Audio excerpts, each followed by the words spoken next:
उत्तर प्रदेश के संगम नगरी प्रयागराज के सिविल लाइंस में स्थित नाज़रत अस्पताल में भर्ती एक मरीज की नाक से ईएनटी सर्जन ने जिंदा जोंक ऑपरेशन करके निकाला है। डॉक्टर साहब के मुताबिक नाक के अंदर जोंक का मिलना एक अद्भुत और दुर्लभ घटना है। दरअसल 15 दिनों से मरीज के नाक में जिंदा जोंक छिपी हुई थी और मरीज का खून चूस रही थी। उसकी नाक से खून भी बह रहा था। जब इलाज कराने वो नाज़रत अस्पताल पहुंचा तो डॉक्टर ने दूरबीन विधि से सर्जरी कर इस जोंक को निकाला। अब मरीज पूरी तरह से स्वस्थ है।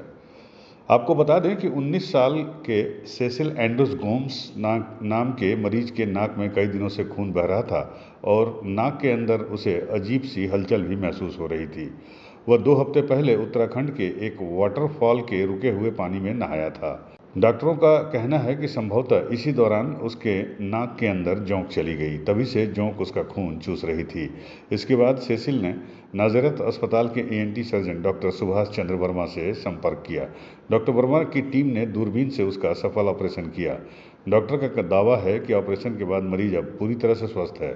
डॉक्टरों की टीम में anesthetic doctor SB Singh, sister Seenu के साथ डॉक्टर अनिर्विना भी मौजूद रहीं।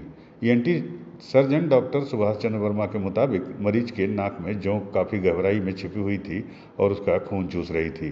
गनीमत यह थी कि जोंक नाक के रास्ते दिमाग या आँख या पेट में नहीं पहुंची थी, वरना मरीज को ज़्यादा परेशानी हो सकती थी। फिलहाल सर्जरी के बाद जोंक को जीवित निकालकर एक जार में रखा गया है। डॉक्टर ने मरीज को 5 दिन के बाद फिर से फॉलोअप के लिए हॉस्पिटल बुलाया है। साथ ही साथ डॉक्टर सुभाष चंद्र वर्मा ने लोगों को रुके हुए पानी, तालाब और पोखरे में नहीं नहाने की सलाह भी दी है। ये जो है ये घटना विगत रविवार की घटना है। एक पेशेंट, उसका नाम है सेसिल एंड्रयू गोम्स, 19 साल का लड़का था। वो इमरजेंसी में नाज़रत हॉस्पिटल में आया हुआ था। उसकी कंप्लेन ये थी कि उसकी बाएं नाक से जो है ब्लड आ रहा था कुछ दिनों से, और जो है उसको अभी 2-3 दिन से लग रहा था कि नाक में कुछ इस तरह का कोई जीव है जो चल रहा है, मूव कर रहा है।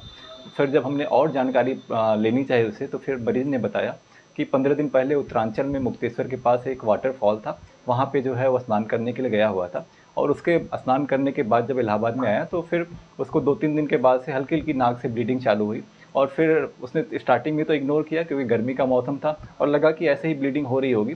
बट जब वो ब्लीडिंग चालू रही और इधर 2-3 दिनों से जब ब्लीडिंग उसकी बढ़ गई, तो फिर वो नाज़रत हॉस्पिटल के इमरजेंसी डिपार्टमेंट में आया। फिर जब हमने उसको एग्जामिन किया तो नाक से बस ब्लड ही दिखा। फिर हमने प्लान किया कि इसको अगले दिन ओटी में एग्जामिन करते हैं दूरबीन व्यवस्था के द्वारा और प्रॉपर्ली बेहोश करके।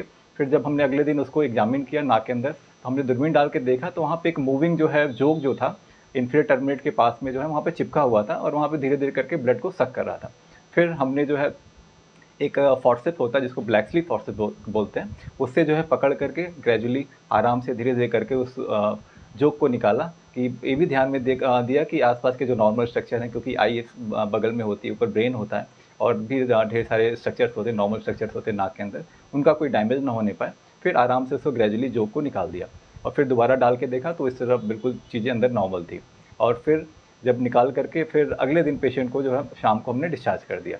अभी जो है मरीज़ बिल्कुल स्वस्थ है और 5 दिन के बाद हमने उसको फॉलोअप के लिए बुलाया हुआ है। और मैं लोगों से अपील करना चाहूँगा कि लोग जो है तालाब में, पोखरों में या वाटरफॉल में अगर जाते हैं तो बहुत ही सावधानीपूर्वक जाएँ वहाँ पे, और ऐसी जगहों पे ना जाएँ जहाँ पे जो है वाटरफॉल या वाटर पार्क हो, जहाँ का पानी जो है स्टैग्नेंट हो।